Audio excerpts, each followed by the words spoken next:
As if Europe's electoral waters weren't choppy enough, the announcement of snap elections in the UK has added another layer of uncertainty to the political outlook. Elsewhere, though, the global economy seems to be establishing a fairly stable growth rhythm. I wonder how long that will last. To discuss these developments, I'm joined this month once again by Cailin Birch from our global forecasting team. Hi, Cailin. Hi. Let's start off then with this announcement of a snap election in the UK. Theresa May's called it for June the 8th. So all guns blazing now, all the parties are already in full campaign mode. It is early days, but can you give us a snap forecast at this point of what you expect the outcome to be? And maybe as well a bit about the effect this is likely to have on the Brexit negotiations. Sure.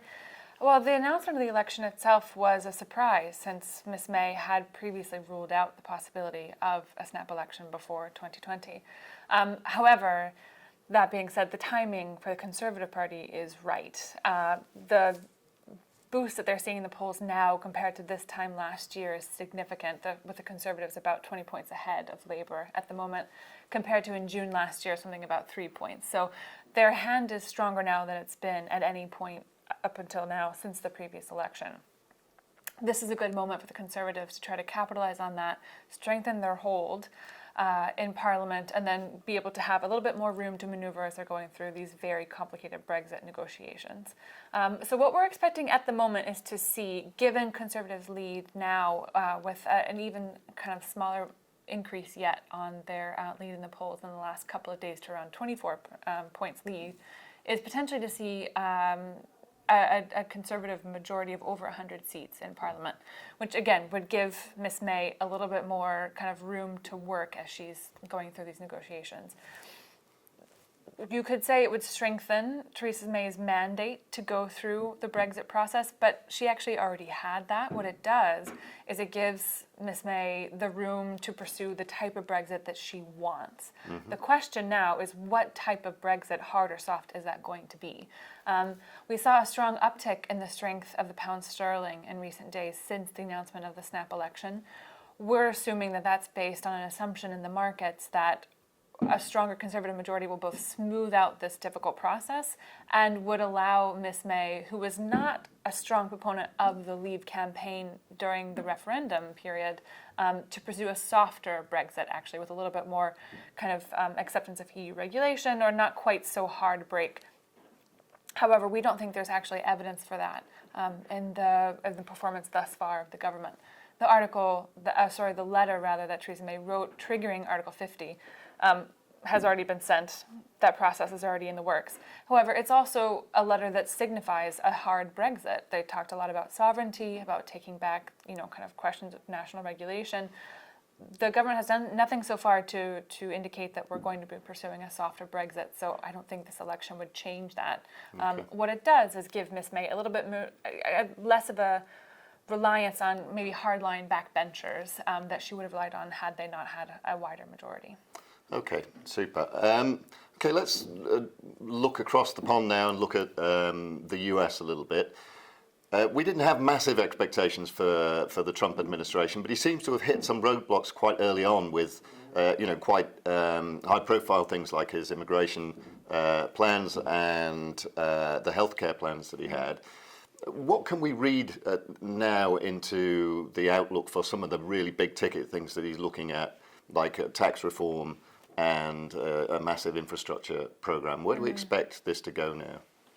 Healthcare reform was a big ticket item for the administration, which is why the failure of the Trump administration's bill is all the more spectacular in a sense. Healthcare reform has been a major issue for both the Republican legislative agenda. Republicans have been calling for the repeal of Obamacare, for almost a decade now, since it was passed. That's never been in question. The fact that the bill has failed so quickly and didn't actually even go to a vote on the floor of Congress just shows that the Republican Party sacrificed the quality of policymaking in their haste to make immediate progress.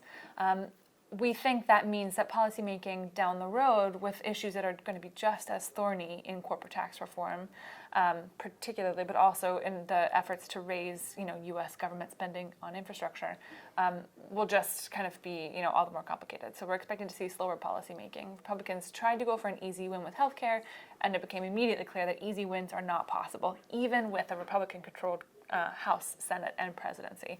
The fact that the reason the healthcare bill did not go to a vote on the congressional floor was because of Republican fiscal hawks within Mr. Trump's own party, who pushed back, thinking that the cuts were still, too light and allowed too much government spending in the healthcare arena.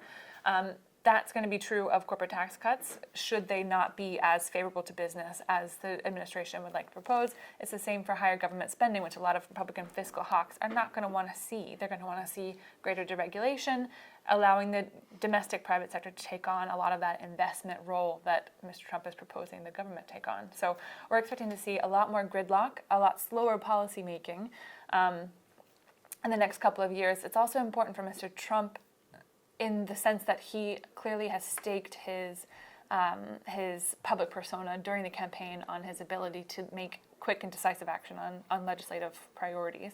Healthcare was one of those things.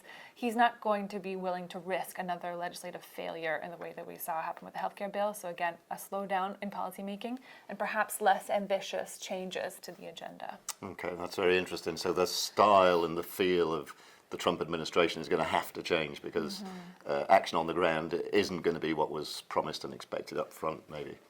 Good. All right, let's draw right out now and look at the global economy as a whole.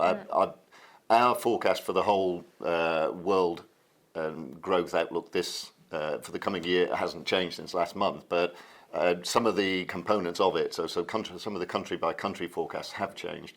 Could you take us through some of those changes and give us a view on the shape of the outlook for the coming year? Sure.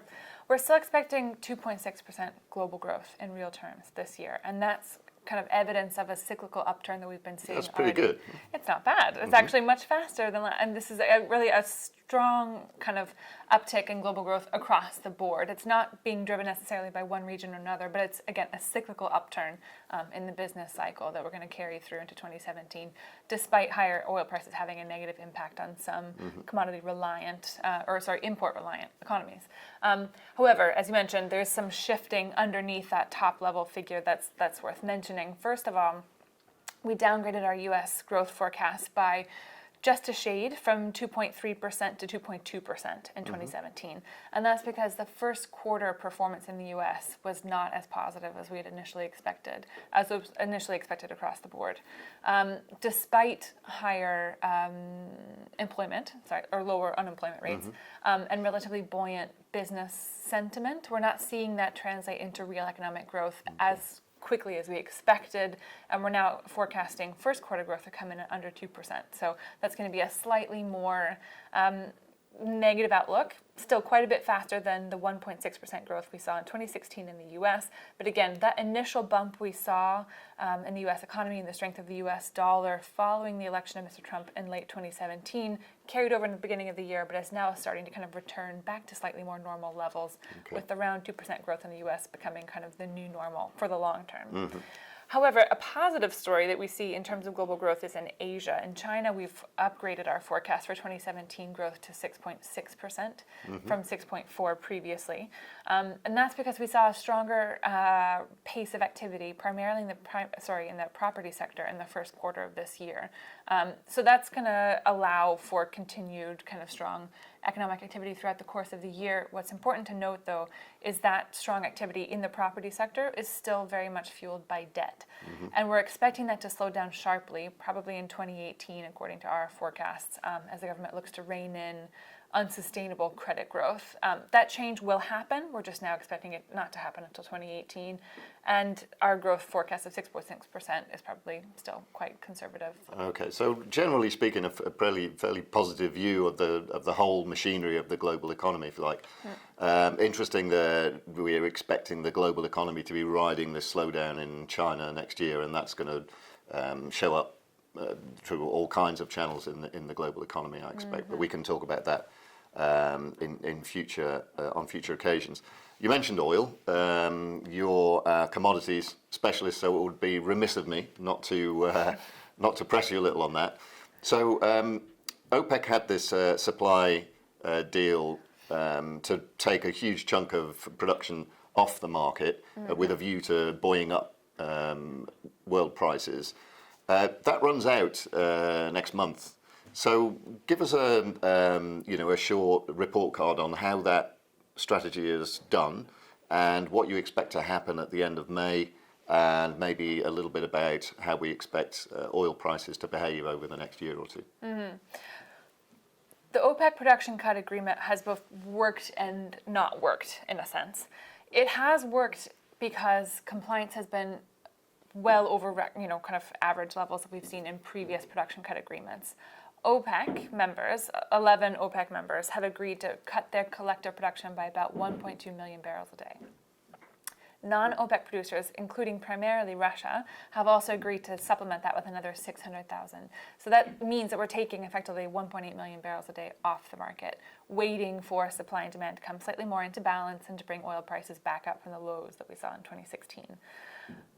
With OPEC compliance at record levels, we still are waiting on final March data, but we're looking at compliance of almost 100%, and that's with Saudi overcompensating, Qatar and Kuwait as well, overcompensating for members who either are exempt from the agreement or who haven't been complying at their full rate. So there's a real political will behind OPEC's agreement to cut output or put it offline temporarily. We've also seen pretty strong compliance from Russia, which was unexpected from the beginning of last year. We're expecting partial compliance but not full, but we're now seeing the energy minister in Russia saying that they're going to meet their 300,000 barrel per day cut agreement potential by the end of April. So this shows, again, a real concerted effort to bring the market back into balance. However, we've seen a bit of an uptick in prices in January, February, but they still held steady at around 55 to 56 barrels a day. We didn't see a strong upward trajectory. Yep. There was a bounce at the beginning of the year, then held flat, and then weakened in March. That now appears in early April to be strengthening again. We're seeing oil prices back up around $56 a barrel until yesterday when they went back down. Volatility is now the name of the game. But there are a couple of major factors to bear in mind that are slowing down that process. Production in the U.S. is climbing quickly, and investment is climbing even faster. So we're going to see a long-term bump to U.S. shale oil production, but both at the end of 2017 and in 2018. But global stocks also remain quite high. So despite those very effective efforts to bring production offline, it hasn't had the impact on rebalancing the market that's been expected because of U.S. and global stock levels. That means that the agreement is working. It is bringing the global market back into balance, but it's not going to work on the timeline OPEC expected, which means in May 25th, when OPEC meets, all signs point to an extension of the agreement by another 6 months to the end of 2017 to actually achieve the goals they set out in the initial agreement. Okay. Well, we'll come back and have a look and see if it works any better next time in terms of sort of putting some floor under prices. Thank you very much, Cailin. That's it for this month, but we will be back again next month to discuss issues around the global outlook. So please do join us then.